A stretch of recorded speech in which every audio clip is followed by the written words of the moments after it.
Hey guys, welcome to today's episode of the Empire Builders MasterCast. Honore, how you doing? I'm doing fantastic. How are you? I'm doing okay. We've got the little crud from being on. How did I make it through a whole trip? Like 8 days out in the wild, right? Airports, The all the wild of the meetings. wild of Nashville. Yeah, I even went to a metal show with like thousands of people. Yeah, wasn't that fun? I mean, no, I didn't go. It was. Wasn't Zach it? and I had a great time meeting up with Tyler and doing things that just like old guys that go to shows those do now. We just kind of stood there and watched young people get crazy, but we Did you behaved video ourselves. them so you could blackmail them later? Yeah. Now we did Well, come business home. is born. Yeah, we came home in one piece. I didn't get sick at all the whole time. I come home and a 12-year-old that weighs like 60 pounds soaking wet takes us all out. Well, you know, There you go. you know. And now I'm doing my best John Stonke impression because of it. I'm like, hey guys, welcome to the podcast. Yeah. So, how are you doing? How are things? I'm great. I'm almost done with You Must Monetize Your Book, Writing that thing. writing that book. Hmm. Yep. Yep. So I'm right there. Like I can see it. I have a word count tracker in the very back of the book. Hmm. So every day at the end of my writing session, I just go and put in the number of words total and then subtract the last time I wrote, Hmm. just to kind of see that it's hard to see your kids grow unless you don't see them for a minute. It's hard to see Right. progress on a book. But when the word count tracker is only a couple of pages behind where I'm writing, Mm. I know because I work in that template. So there's always lots of pages between where I start and where I end, and getting less and less as I move through the manuscripts. I'm really close to being finished. And it's a good thing because I was sick before you. I was sick by a couple of weeks. And so there were two different multi-week delays Mm. in the writing of the book. So when I look at the production schedule, the first draft was supposed to be done by 9:15, which is not today. And then the final first draft to go to the editor is due on Sunday, October the 1st. Ah. And so I'm almost done with that first draft. And then I Nice. have to then expeditiously, like I mean it, go, go through the manuscript several more times to get that final first draft. The good thing is I've done it before and I know what I'm doing. The bad news is I won't have a lot of time and repetition. So I'm pretty sure my editor, who shall remain nameless, Karen Hunsanger, is going to, you know, say something to the effect of, well, this isn't your usual quality of work. I expect a little cleaner of a manuscript from you. Karen's not even here to defend herself. I What? That is exactly how she sounds. It is going to be exactly what she Yes, says. exactly. I'm going to point her back to this later if she's missed it. Um, I'm sure I'm going to get something to the effect of, normally you send in something that's a lot cleaner. I'm going to go, well, I just, want to make it interesting. Want to Yes. keep it interesting. Hey, Wayne, with the And camels. I cannot see the chat, just so you Oh, you know. can't see the chat today. Okay, well, Yeah. Wayne says hello, great people, with 4 camels. So Hello, Wayne. I love that there are 4 camel emojis. I like that Apple has a camel emoji. I feel like that's very forward thinking. That's very. There are a lot of really great emojis. There's good use of emoji by the Apple Yeah. people in there. Yes. So I'm still almost very. done. I'm Go, sorry, go ahead. go, no, go, I go. was just gonna say something stupid about emojis. That's all. I'm Oh, just really happy they still have this one because the minute that goes away, I'm gonna lose like half my emoji language. Like you that's. have to save it somewhere else. Mm. You got to save it so that you can, because it's always pastable once you have it somewhere. Right. Yeah. So put it in a master document that will live forever. Well, I have it everywhere right now in every post I've ever made. I'm always doing that and the Yeah. fire emoji. Yeah. Just all wound up about things apparently. Yeah, so guys, we're working with a little bit of a I've got a partial restream thing going on because of inclement weather we've had recently, and so I apologize for not being able to see the chat. It's trying, it's just spinning, but that's right. We'll get there. So you'll keep almost it done straight. writing that manuscript. Yesterday I did the videos for a course. Right. So those are in the production phase right now. Mm-hmm. And Jesus wept. This is so nice to get those done. Yes. So I'm like crossing the stuff off my list. It's like just Can I ask you about that for a second? Yeah. Are we allowed to do that? Okay. So the videos that you recorded for your course, which shall remain nameless unless you disclose them. That set of videos that you recorded, the whole course worth, did you knock those out in one sitting? I had to. Right. I had to. So the multi-week delays with a course on pre-sale in concert with another version of that book being released all at the same time. So it's Write Your First Nonfiction Book course, which is up for pre-sale, which is almost done from a technical perspective, just not the videos. I had the list of videos for 6 weeks. Wow. And just being sick, and not just being sick, but losing my voice sick. And then there was an unexpected trip that happened in there, which was a blessing, but also a trip. And I was sick before the trip, during the trip, and after the trip, probably prolonged because of the trip, all the things. I didn't want to do it until I was in a really good space, because that could be, as everything is, I try to think about it this way. When I'm working on a book for someone, that's their book, I treat it like it's the only book I've ever worked on. I'm not like, oh, this again. I really try to do it because it's their only book. And when I'm writing a book, when I'm creating something, I think this could be the one and only time this person ever experiences me. And I want it to be awesome. I want it to be a fun experience for them. And I want them to be glad that they bought it, whatever it is. So I wanted to be in a really good space when I was recording the videos. And I gave myself 3 different sections of time: morning, afternoon, and early morning. But I sat down and I was really clear about what I wanted to say in each video before I said it. And also, it's a very short course, so the videos didn't need to be super explicative. Is that a word? Yeah, explicative. Is my emphasis on the wrong syllable? I will not say yes. Explicative. My dad tried to tell me once, many years ago, that advertisement was actually advertisement when you say it correctly. And I was like, well, I don't feel like saying advertisement, because then it feels like I am in need of like maybe a cocktail or two to like loosen my collar. So anyway. Also, when have you ever heard anyone else ever say that ever? No, snotty people. Snotty people say advertisement. And anyone who's listening that says advertisement, you're snotty. You heard it here first. No, I don't know.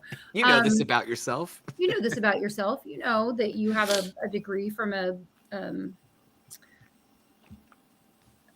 an institution that encourages that type of behavior. That encourages that type of behavior.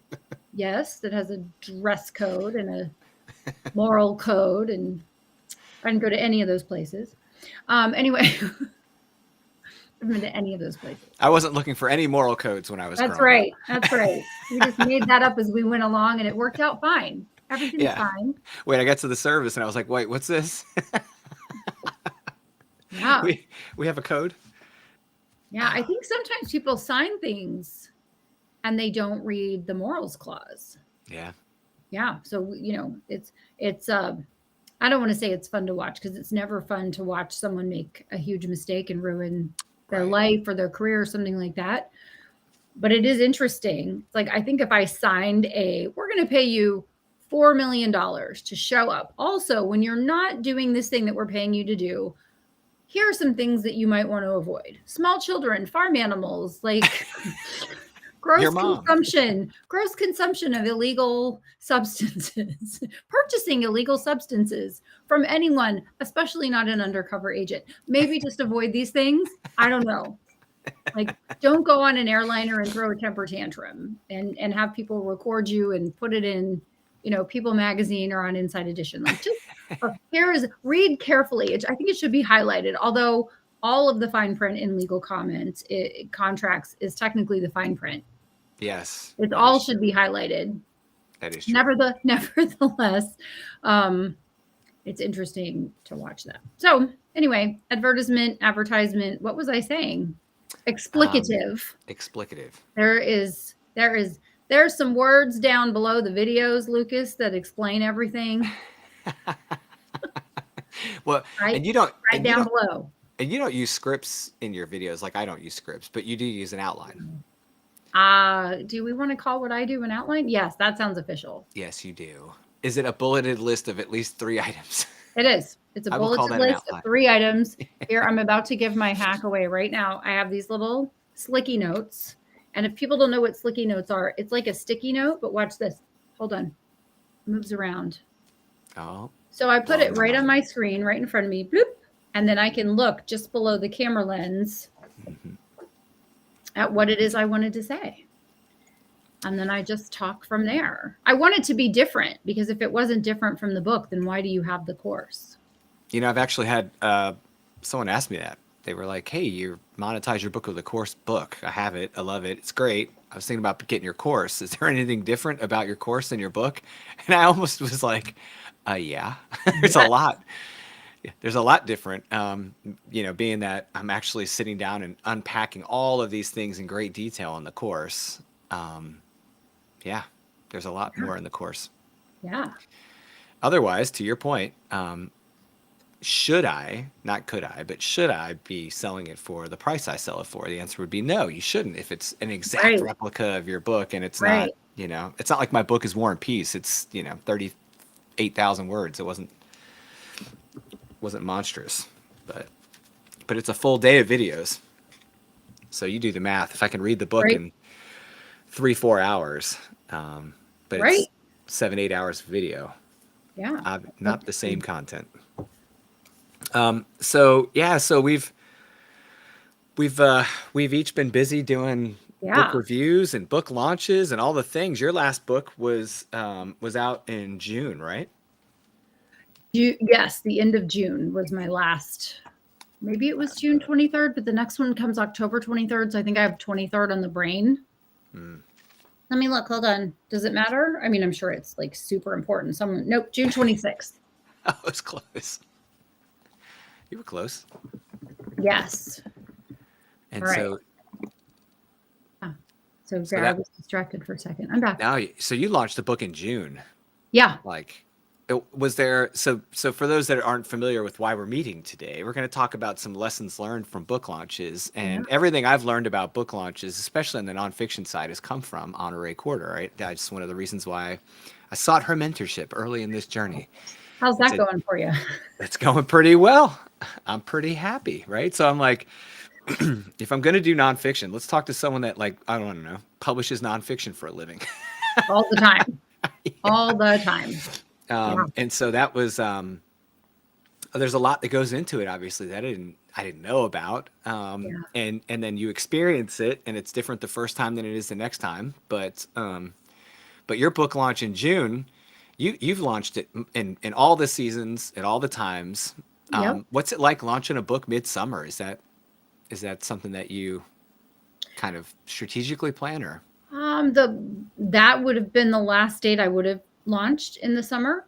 Is that last week of June. I avoid July and August to avoid competing with beach reads and summer vacations and people being distracted and things like that. And then I just to complete the loop, I also avoid November and December. I have launched books in every month at all different times. And that's why I know some of the things I know, because there's experience that's gained with every single book launch, and everyone is a little tiny bit different. And I learn something or several somethings every single book launch. And so you've launched a few dozen. Yes, yes. Well, I've launched them for me, and then I've launched them for lots of other people as well. And so it is just I just I don't ever take for granted that I know everything anymore, because I Right. can't possibly. Right. Right? So it's like every single time I launch something, I go, okay, well, I know what I know. And then I don't know what I don't know. So I pay it, I'm focused. I'm paying attention every step of the way. And is it because there's the Amazon only launch, then there's the multi-platform or multi-retailer launch. There are launches for books that are never sold. Right? There are launches for books that are meant to earn royalties, but could not be monetized for one reason or another. So everyone is a little bit different, and having all of those perspectives allows me almost to see around corners and avoid almost all of the things that could go wrong. But I launched the 4th edition of You Must Write a Book very quietly and under the radar this year. So it wasn't, I don't even count it, even though it was essentially a brand new book because it was completely redone. But I don't count it when I say I've launched X number of books this year. I actually could add one more to it, and I haven't. Anyway, it took 3 weeks for it to go live in all the versions, which is unprecedented. Because there were previous editions, and I think the AI was like, there's a book by this title, by this author. You don't have the right to do that. So it kept getting kicked back for all the reasons. And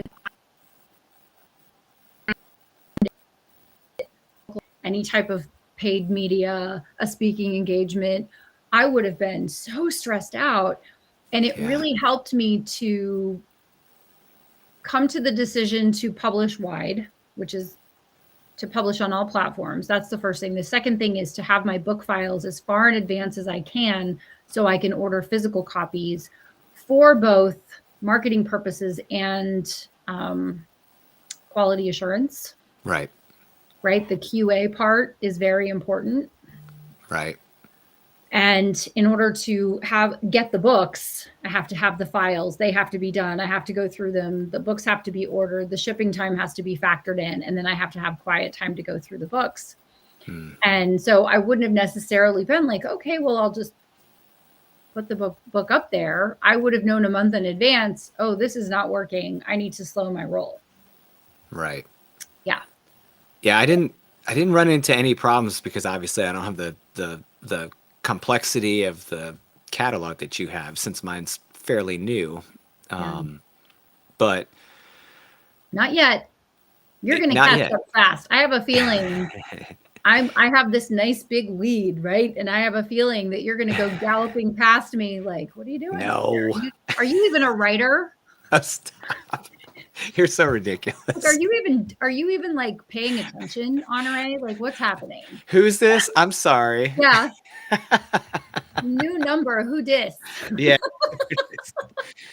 Now, I was thinking this week, like, wow, I sure am glad I did a professional job with these files because they went through quickly. Like, I know whenever I see someone in a book group, and you know what we're talking about, right? Where they're like, does anyone else ever have problems with Amazon? And I'm like, not really.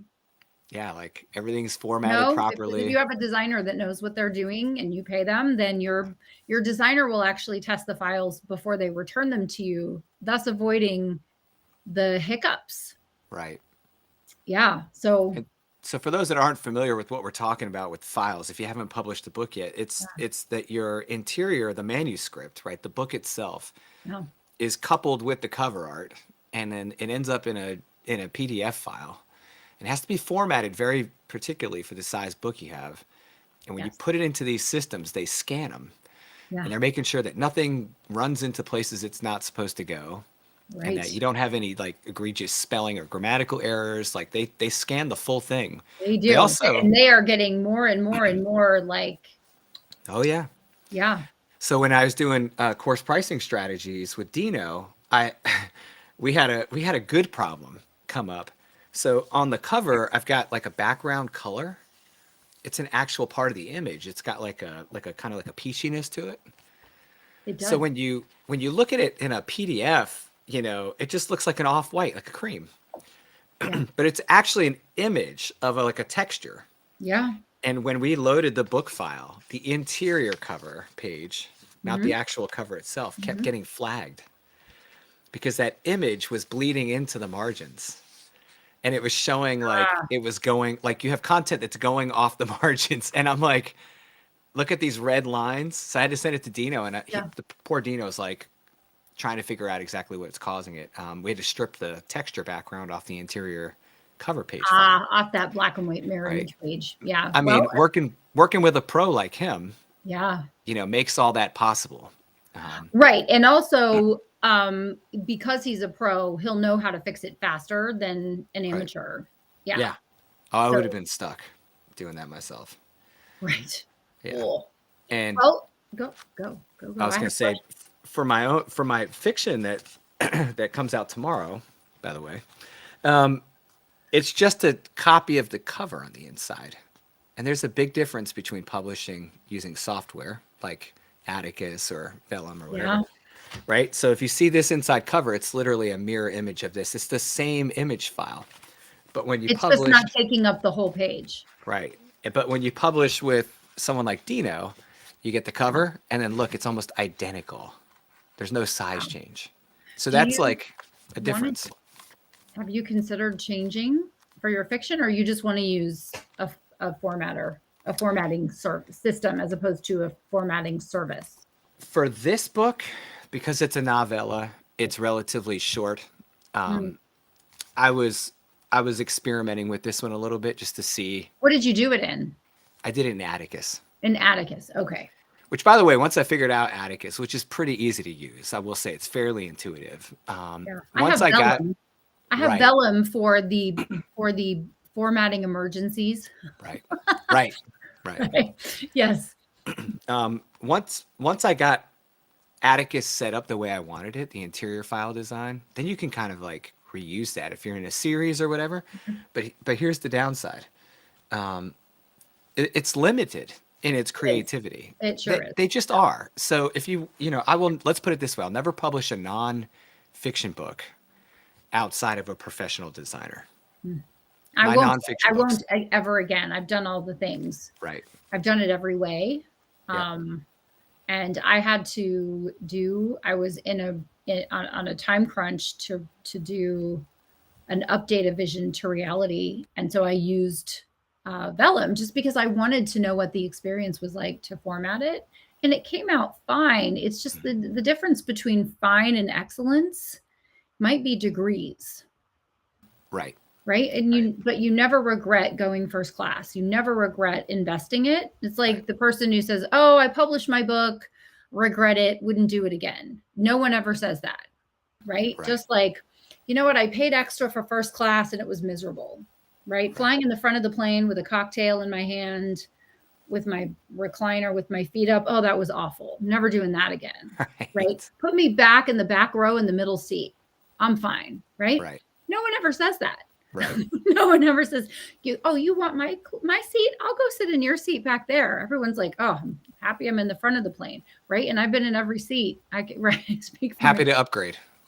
Happy to upgrade, Right. never happy to downgrade. And once you go first class, it's really hard to not go first class.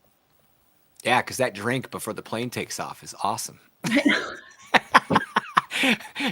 I have been in first class. So when I lived in Vegas, I used to fly to San Francisco, and it was right when Virgin America had just started serving, and I had a client in San Francisco, so I would fly up there. And at the time, if you paid for first class, it was significantly more, and I was on someone else's dime. Right. But if you showed up at the airport about an hour ahead of time and you were super nice to the person at the desk, for $69, you could upgrade to first class. Oh, excellent. And on more than 3 occasions, I was circling the airport. They were like, we've been delayed. So we're just going to sit here for a little while, or we're delayed. We're going to be in a pattern. And I'm thinking, pattern pattern your guts out, buddy. Like, I'm in first class. I'm good. I'm Yeah. good. And Virgin America planes, do they even still fly? I don't know. I haven't heard of them in a long time. Boy, those planes were super bougie. The cabin lighting was multicolored, so it'd be pink for a little while, and then it would be blue, and then it would be green. Super nice. Awesome. So I just would always get there an hour earlier, and I'm like, "Hi, Nice to meet you." hi, nice. Hands. How are you today? Any of those front of the plane seats?" And every single time there was at least one seat that I flew Virgin America. So it was awesome. That is a really cool little hack. Yeah. I was able to upgrade one flight on the way back from Tennessee, but otherwise all the flights were slam packed. They are. They're definitely flying less often and getting as many people on the plane as possible. Speaking of that, I've got to get our Vegas flight booked. Me too. For $20. Yeah. I can't wait. That's going to be a time right there. Yes. So if you guys aren't familiar, Honor, you want to talk just briefly about what 20 books is? Sure. So 20 books is short for the 20 books to 50K conference, the 20 books conference. It is for indie authors, so self-published authors. This is their last year, but they are the largest conference for indie authors. I think there's 2,000 people that go. I was the keynote speaker of the first year, which was 2017.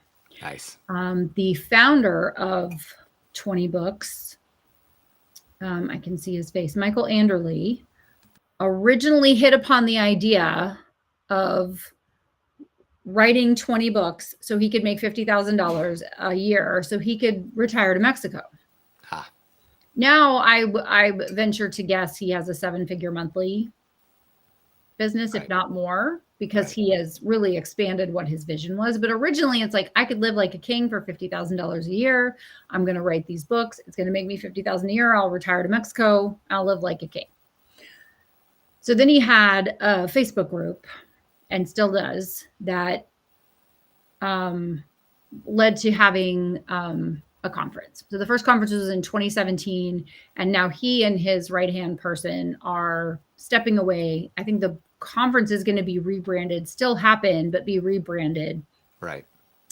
And so it's just fun. It will be fun to go and see the folks that are still writing books that were around 10 years ago when indie publishing really got a stronghold. Right. I published my first book in 2004. So 19 years. I think indie publishing really was in its infancy, heyday, like they call it the indie gold rush, where you could just publish anything and put it up and it would make a ton of money. So a lot of people made a bunch of money because it was easy back in 2012. Right. And now that is just inaccurate. You can't. Yeah. The least you can do is something like Atticus or Vellum for your formatting. Right. Readers expect quality regardless of who publishes it. And if it looks and feels self-published, which does not have a positive connotation, then there will be no readers. And I was really adamant about making sure I got a good cover designer and used pro software for those reasons. So if you guys are going to self-publish, you still have to invest in like solid cover art, a solid exterior designer, and good software. This isn't just a PDF file that I crammed together. Well, but the software, to be fair, I don't know how much Atticus is, but Vellum, I think, was $300. I think my Atticus, well, I bought Atticus when it was fairly young too. It was lifetime. But regardless of that, Egypt emergency. Wayne, go save Egypt and we'll see you next week. Sorry, dude. Everything's okay. $300 for a formatting option, which is less if you use, what is the software? Scrivener. Scrivener has an option too to output files. There will not be any customization to it at all. It'll just be bare bones. But I think Scrivener's maybe $60, $70 for the, right? So if it's not something that someone can afford right out of the gate, wait a minute. Wait a minute. Just I formatted my books or early books in Word using headers and page breaks and a link table of Right. contents and those sorts of things. And I look back on it and go, it was okay. Right. I'm trying to find the price now. Sorry, guys. Of Atticus. Atticus, yeah. Yeah. I accidentally looked up Atticus, the Platonic philosopher. So I got detoured Oh. for a second. Isn't it Atticus.io? Atticus.io? Yeah, let's see here. Let's see. They use ThriveCard to sell their products. Buy now. What did that just say? 147. 147. Well, that's great. Yeah, it's fantastic. That's a great price. And it's really good. I mean, the interior file looks great. Yeah. You even have the option. So for those that aren't nerds on this stuff, 2 different versions of the same book. One, the chapters start on different pages, Yeah. right? A left and a right next to each other, Mm-hmm. or only starting on the right. Ah. You can do that in Atticus. Mm, I yeah. did a test before I published, just to see what it Yeah. would do to the page count and all the things, and whether it really made a difference in the visual on the book. So, very cool. Yeah. I So, just love it. I yeah. was looking through my book. See what was So going once on. you get all your book files together and everything looks great, you have that time period, like you said, you have to be really careful about waiting too long or getting too close to your launch date to Yeah. load your files and have them approved by the platforms. Yeah. When I say the platforms, we're talking Amazon, we're talking Ingram Spark, Drafted Digital, like all the places, right? Right. Right. And if you're in Kindle Unlimited with your ebook, you can't load that ebook to other platforms. So just Right. Well, obviously you be aware. can, but you will violate your terms of service, and chances are they will lock you out of your account Right. So temporarily or forever, and you do not want that. to avoid that, I did not load my files to any other platform, just the ebook files. So I didn't even want to Okay. load it to those platforms, because if there was, how do I know how Amazon's verifying whether they're somewhere else or not? I don't know, right? So Right. I have those files on my drive and they sit there. But this is for my nonfiction, or for my fiction, sorry. My nonfiction, I published the ebook wide. I didn't go to Kindle Unlimited. Yeah. But for my fiction, I went KU because there's such a large reader base for that genre of fiction. Right. And that is we're talking about your 2 book launches, and so you are certifiable. Because you Certifiably crazy. yes, that's exactly what I meant.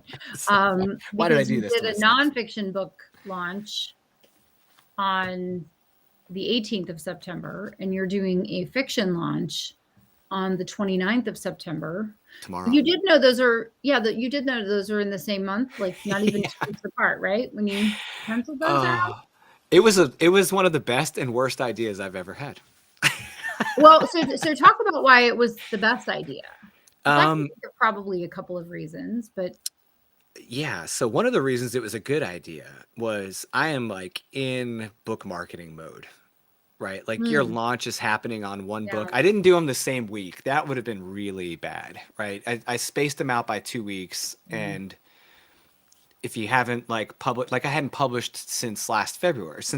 So there had been a time, no, there had been a time difference between a relatively, it was a good bit of time between my last pub and this one. So these Mm, software change. So my experience in February, I wasn't confident that I'd have the same experience with file loading and approvals and all that stuff mm, with just because it'd yeah. been 8 months. So I did the course pricing strategies first. Everything went well, got my chops, did the launch. I did use 2 different email systems for my ARCs. Now, Okay. Tell me more about that. so I have a CRM, Keep, Yep. and it sends emails out from my email address at my business, like lucas@marinotraining.com. Well, my Yep. fiction ARC is going out from a different email address. And so I couldn't send from those 2 different email addresses. Oh. So I had to manage my lists separately. So that was one thing I didn't expect. And I could Mm, have easily just said, who cares? But I wanted to keep things aligned. Yeah, of course. Of course. So I collected that list in BookFunnel because it was off my arc. Yeah. And so big shout out to BookFunnel, who I used Oh, for my arc on both books. Damon Courtney. Damon Courtney, Book Funnel. Yeah. And so one of the benefits of doing the book launches in the same month was I was in book funnel mode one day. It's like, let's do this book, then let's do Uh-huh. this book. And they're Mm-hmm. both done. And so I was able to go down the checklist for preps, one book, then the next book, one book, then the next, like the same, like, let's do Yeah. book funnel today. The next week, let's do the Amazon. Like, let's do the things. Where the path started to diverge was as I got closer to the first launch date. You know how it is. The week Yeah. before the launch, you're doing a lot of social media promotions and Yeah, it's just there's a lot of little things. right, Yeah. right. So there was a nice I like having two different projects at the same time because you don't really get sick of one. You get that breath of fresh air. Right? It's kind of like when you're doing service work and you have Yeah. multiple clients. Yeah. It's nice because you can Yeah. go from one person to the next and it's a change of pace and Yes. There are no 2 days are the same, but the underlying theme is the same. right. So everything I was doing on course pricing strategies was a week or two ahead of of the fiction book Bury the Child, as far as like the marketing on socials and out emails out to arcs. So I was able to just kind of use one and then shift it for the other, and that was beneficial. Are your children afraid now that you've written a book called Bury the Child? I don't know. You have to ask Maddie because she was the very first person to read the end of that book. My 12-year-old was. Uh-huh. It's clean. It's actually not that scary. It's more like supernatural kind of. You know what? Cujo was on the Disney Channel. So I have a trust issue with people that go, it's not that scary, because I remember being a kid. What year did Cujo come out? Because I It remember. was a while ago. Yes, early. I know. I'm old. Thank you for. I wasn't trying to. 83. 83? Really? Yeah. I was gonna say early '80s. Like I just wasn't sure exactly which year. 83. Okay, so I would have been 12. I thought I was younger than that. I was 12, huh? Okay. Anyway, I remember it being on television, and my parents would let me watch TV because when I was a kid, back when the earth was cooling, you could watch not the Disney Channel. It was like Sunday night. Every Sunday night there was a show on for kids. I forget what it was. Do you know what I'm talking about? No, was it like a family hour kind of thing on Sunday nights? It was a family hour on Sunday nights, and it was programmed for kids. And I remember them saying, you can go upstairs and watch TV. And as I was turning the dial on the television, for those of you who haven't been to the American Museum of History, there was a dial on the television where you selected your channel. And the Sunday night family time on the other channel was Cujo. Well, at the very beginning of the movie, Cujo's a very nice puppy. He's a sweet puppy. Yes. And then not very long after, it's not such a nice puppy. And I just remember him attacking the car and the foam and all that stuff. And I was like, I'm out. I checked out, and I have been out ever since. The only Stephen King I've ever read was On Writing. Oh. Because there's nothing scary in there unless you consider a professional telling you that you just have to write all the time. If you think that's scary, then it's very scary. But boy, that was well, that was a scary story. That was a very scary story. He's written a lot of not scary stories too. Yeah, I don't know. I have trust issues. Did you ever watch Did you watch The Green Mile? I did watch The Green Mile. He wrote that. Really? Did you watch Stand By Me? I have never seen Stand By Me. Really good movie. I've heard that that's very good. Byron makes fun of me all the time because I missed a lot of the 80s. I didn't watch a lot of movies in the 80s. And so he'll be like, surely you've watched this movie. And I'm like, no. So he's been slowly like just going, okay, sit down. You have to see this movie. It's part of just being a person. Yeah. Tammy and I have those same conversations, but they're about different decades. Mine are about the 80s and early 90s because she was too young to watch some of the things I was watching then. And then for me, it's like all of the whole first like decade and a half of the 2000s. I missed completely because I was like Yeah, we're looking at working. I was looking Yeah, at water. we're working. Yeah. So I guess maybe your next book is Marry the Child. Yeah, maybe. Oh, she's gonna love hearing that. I almost carded her when I met her. She looked so young. I was like, "You're Yeah. 18. Are you She's sure?" still, you posted that picture of her for her 40th birthday. And I was like, that woman is not 40. She's just Either got that or she's been vacuum sealed. she's got the good genes, that one. She's like you put her in the food saver. Byron will make, brisket or something. And then we've got the food saver so he Yeah. can put the food in and so Yeah. I'm pretty sure Tammy spent like 10 or 15 years in Vacuum a sealed. cooler, just She's my staying time young. capsule kid. She's time capsule. Yeah. Neither one of you look like you're old enough to do anything. Well, when I had facial hair longer than this, the weeks preceding this video, the kids were like, "Look at all that gray hair," and I don't think they knew how much gray I had because I don't let Oh, my hair on my head grow out, and my yeah, facial sure. hair was finally there. So Well, when you see Dino has the long curly nice. merino hair, so you could have a sense of what you would look like. I used to have that hair, and I could still have that hair if I wanted it. You You could. know, Yeah, why I can't wouldn't you? convince anyone to let me grow it. Oh, fair enough. And there's a transition period that There is. Believe me, I know a little about transition periods in I'll just hair. look like a Q-tip for like 6 months. Yeah. So course pricing strategies has been out for a week and a half. Yeah. How's Yeah. it going? Oh, it's been great. It's been really good. It's funny because when you and I were talking about this in conversations before the call,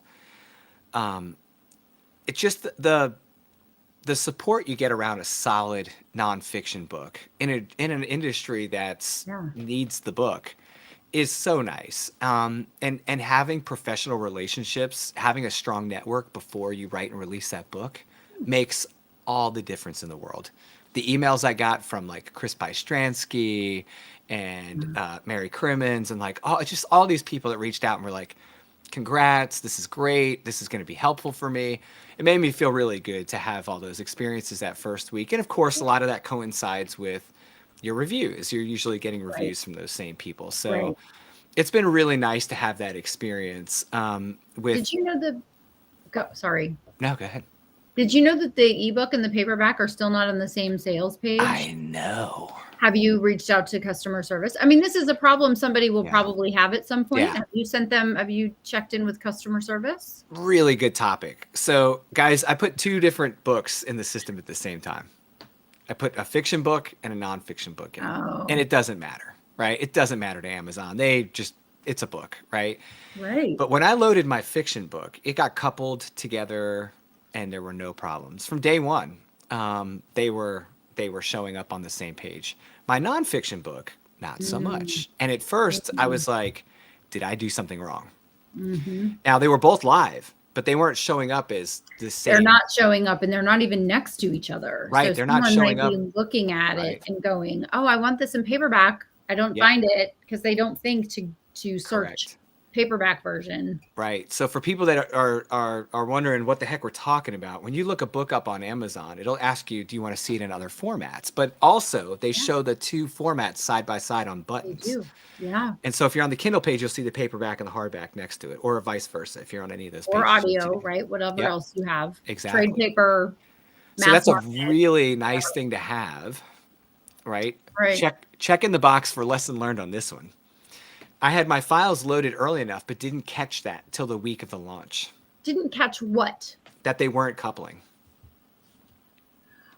Well, it's supposed to be instantaneous. And if your metadata, if when you're uploading on KDP, if you put in one and then you right underneath it, it's like, do you want to add a hardcover or a paperback or what? If you click on that, the metadata transfers over, Sure which does. is the reason that books didn't always find each other, because people would have an extra space or the wording would be slightly different.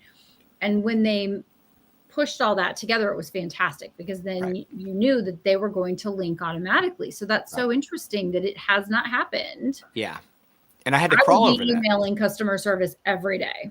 Yeah. I So would be all up in their grill. So they have a help article, which is very helpful, honestly, Oh, which says, "Hey, could be your metadata. Why don't you go check these things?" right. Right? And Yeah. so it's like title, right? Yeah. Like all the things that are important. Yeah. And so, anyways, I went through that list, and as far as I could tell, everything was legit. And at the bottom of that help article, they say it could take up to 7 days from the last publication or from the time your publication went live Hmm. for this to actually happen. So, lesson learned, folks. I would get these things loaded and visible within 2 weeks of your launch. I did it within a week of the launch and was up against a file change Ah. on my paperback, Oh. right? Because we had some problems with the Yeah. cover. So once I did the print changes, it was 3 days before the launch when we got the updated print Mm. file uploaded. So I was like, well, I got a 7 day window to wait now. So now I'm getting to the point where I can go, okay, all the metadata looks good on my side. I've had your 7 day window. Really would love help coupling these. Now, how have I overcome that? Which is, I think, an important part of this. It's a wonderful question. If you look at my social media posts, which I've talked about the book, Hmm. in the comments, I've listed the links for both, Okay. right? I put ebook and I put Yeah. print. Yeah. On my website, it says ebook and print, and I put the buttons there so you can just pick which Good. one you want. However, it is not native in Amazon, and I know that I'm losing opportunities because of that. So, Yeah. yeah, not ideal. Well, the good news is you're gonna, this is book two of many Right. that will show up. It will eventually correct itself. It was like I was talking about You Must Write a Book, the fourth edition, just sitting there watching it in all three versions under review. And For their policy is you have to wait. And the frustrating thing is I know that if it doesn't go through, it's not going through. right.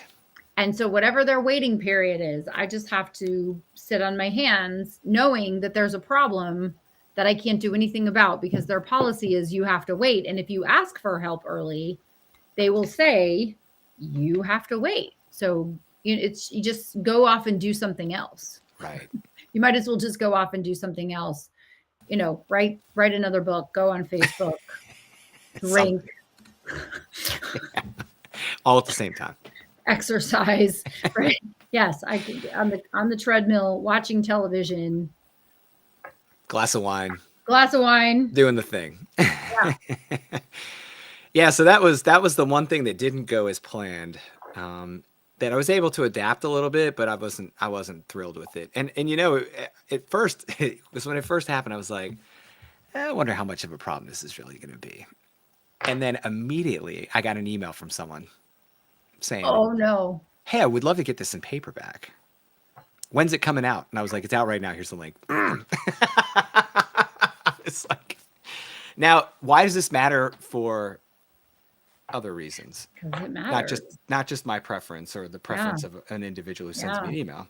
Yeah. Let's put it this way. When you publish a nonfiction book, there's a high likelihood that people are going to want to use it as a reference. And there's a huge population out there that wants a paper reference. Okay? So that's why it's really important for the Yeah. paperback. Now, what could I also do in my social media to overcome that? Only share the paperback link, Right. right? Right. And be like, hey, paperback first and foremost, ebook in Yeah. the comments below, whatever. Yeah. With the fiction, I'm finding something different, but the same effect. Okay. Let's So hear with it. fiction, it's more about reader preference of product, Yep. right? Correct. They're not going to like reference your book, but they just like to read a physical book. So you Oh, have that, and you have reference priority with a nonfiction. so it's so all over the map though, because in Hmm. any given week, I'll have a conversation with someone who will say, I want my nonfiction physical, but I only listen to fiction. Right, Or right, I only want hardcover from the library for my right. fiction, but I don't buy fiction because I read it it's once. I read it once and then I'm done. I'm not Yeah. reading it again. Or I only want fiction in ebook because why print the paper?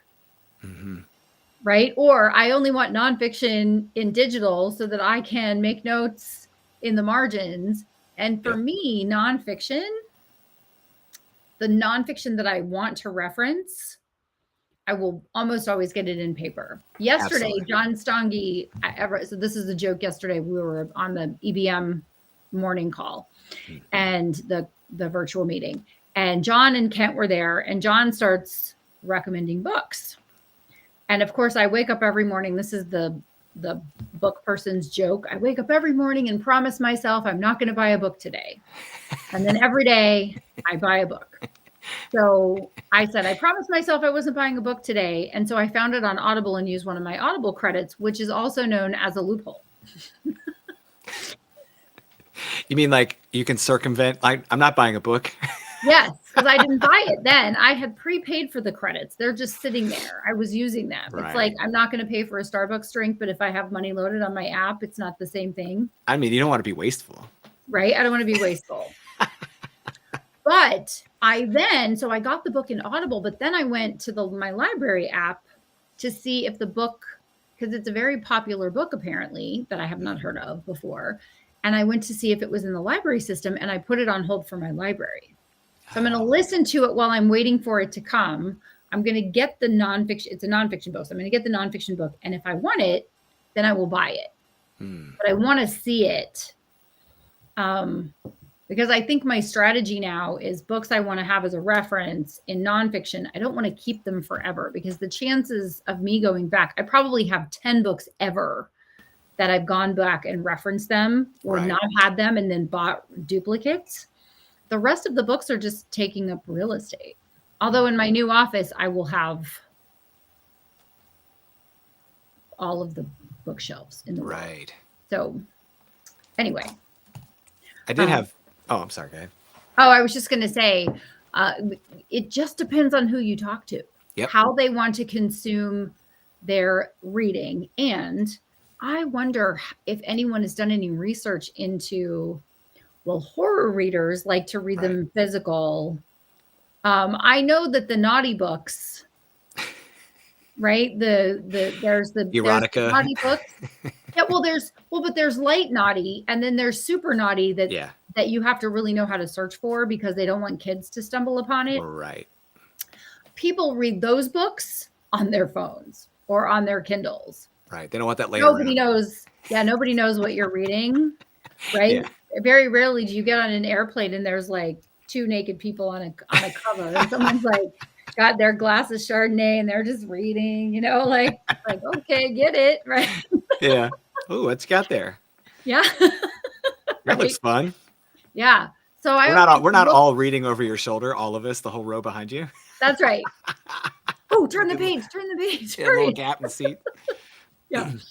So I wonder if anybody's done research into, I'm sure somebody has, right? I'm sure someone in traditional publishing who prints, they want to know how many books should we print based on what the readership is. Because with audiobooks, you just create it. With an ebook, you just create it. But print books, physical books are a whole different animal. Oh, yeah. And the last thing you want is to have a whole bunch of books printed that are not purchased. Right. Yeah, absolutely. That's problematic for everybody. Yeah, especially if you haven't, tested this stuff out for yourself. And that's kind of, to your point, you have to like cater to every potential buyer when it comes to online, right? Yes. People on Amazon, if you put an ebook up, they're going to buy it. They paperback, they're going to buy it. Hardcover, they're going to buy it. Audiobook, they're going to buy it. But when you're talking about like commission sales where you have to, like you said, have to order them in bulk and then make a lot of time to go out and place them. Oh, mm-hmm. That's a big investment. That's just strategy. It's a whole different strategy you have to consider. Yeah. I mean, Absolutely. When I ordered my first book in 2004, the first version of my book, the small one, the 4.2 by 7 in dimensions, back then it was, I can't remember exactly, but it was so close. It was like 4,000 books was $3,999. It was $1 a book, but 5,000 books was $4,000. So it was like a negligible amount. It was like a little tiny bit more for 1,000 more books. So I'm like, why would I not pay the extra $5, $20, $50, whatever it was, for a whole 1,000 more books? Now they're this size, right? They're little tiny suckers. Sure. So when they were delivered, I was underwhelmed with the number of boxes for 5,000 books. It was like the guy came with a pallet and was like, bloop, here you go. And I was like, that's it. Where are the rest? Where is it? It's like going to eat at a fancy restaurant and they bring you like one chip Yeah. and a little bit of caviar, and you're like, but it's $59. Where's the beef? Where's the beef? Yeah. We just dated ourselves right there. Yeah. Right there, like we meant it.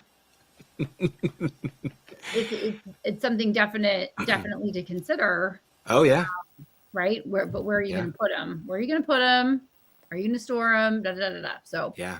Anyway. Yeah. So I did buy, I mean, that is a good point of your launch. You have to know how many you want to keep on hand. So, you know, because I take advice from a really smart person, right? Who teaches Very me smart. things. Super smart. I have a book that covers at least all of my ARC members that leave a review. I give them a signed paperback. Yep. I have friends and family. They're all accounted for. And anyone you mention in the book. Anyone you mention in the book. Mm-hmm. Yep. So I've got a whole slew of people that I had to order enough copies to cover that plus more. Plus, then you want to be having a book launch party and be out in the world and doing all the things. Yeah. So I had a conversation with the leadership at the local Barnes and Noble who's been like, hey, we want to get you in here before Halloween for some promo on your book. Yeah. Right? So good. Yeah, you got a haunted house story. This is going to be great. Cool. Yeah. Great. How many books should I bring? Right? Because they're going to order a certain amount. I said, well, how many are you going to carry? Which was a good question to ask them. They're like, we'll order about 15 of your book. And you go, okay, great. And they're going to order it through their system. Right.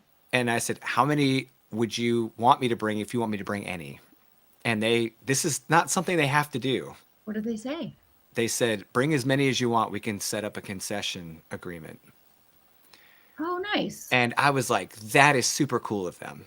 So nice. Yeah, you have a really good Barnes and Noble. Yeah, lesson there is like they don't have to do that. And you don't want to push it on them. But if you're going to ask if that's an option, you need to do it very carefully after they've already offered to give you the opportunity to have the event. Yeah. And so we've got all that configured. I've got a box that can cover enough. I've basically ordered 25 copies I can bring there. Who knows? You might walk out of there and only sell one book, or you might sell every one of them. You don't know. But guess what? You got to have a plan to get rid of these books anyways. You're going to market your butt off. And so last point, because I know we have to go. I know. Look at the time. Is that you and I had a really good conversation this morning about one particular point. We're going to do an episode on this in the future. But it's like, hey, this is part of my job. And if you want a successful book launch and a successful period post-book launch, you have to look at the writing and publishing is one part of it. And the marketing is part of your job. It's literally just part of your job. Your job. Yes. When people ask me how I write so many books, I simply say it's my job. Right. That's it. Right. But also marketing my books is my job. Marketing and promotion, sales and selling, all part of the game. Right. So I wouldn't be able to do it as well as I'm doing it, at least from my perspective, without the mentorship of great people. So you need to find that, guys. You need to go out and have Honoré Quarter, or I've got Zach Bohannon helping me with my fiction. These people have already been down the path that you're going down, and it's really smart for you to talk to people that have had these experiences before you, because you can learn from the things they did well and the things that didn't work out for them. So right. Yes, learn from my pain. Learn from my pain. I'm really big about lessons learned. So it's like, why ignore that when you're doing something that is requiring so much of your personal energy, commitment, funds, all this stuff. So, yes. Well, Honoré. Yes, sir. This has been an absolute blast. Thank you for hanging out with me while I'm sick and of course all this stuff. We overcame some technical difficulties today, people. I couldn't access chat. We couldn't get Cam. We didn't have a lot of chat. Wayne said he had an emergency and he left, but we missed some of our regular people. I know Renee's traveling, and Karen is probably sharpening her pencils because I have a book coming, and Jen's doing off doing something exciting. So the normal folks that hang out with us, I don't know where your dad was. I mean, He normally pops in too. You know, I'm sure he is really busy right now. They've got a ton of classes going on. Good, good. Make that Christmas money. Christmas is coming. Christmas is coming. All right. Well, we will see you all next week. And we're going to talk about marketing as your job, right? Isn't that That's our right. topic for next week? Yeah, It like is. just ways to think about it. When I think when you set the right expectation, it's you have to under promise and over deliver when you're providing customer service. Right. Setting your expectations effectively for book marketing isn't I'm just going to market this for 3 weeks and then thank gosh that's over, right? You have to really say I'm going to set the expectation that consistently forever I'm going to do this. It's not something you do, it becomes who you are. Right. And then it becomes easier. So I can't wait to talk about that next week. Yes, ma'am. Couldn't have a better person to talk to about it than someone who's been doing it all these years. Yeah. And doing it at a high level. Thank you. All right, guys. Look, we'll talk to you next week. Make sure you tune in. Make sure you guys subscribe. If you're not over there on the podcasting platform, subscribing and following, please do that. Check out the live streams every week. We're on YouTube, Facebook, and LinkedIn. And Honore, thank you so much. We'll see you guys next week.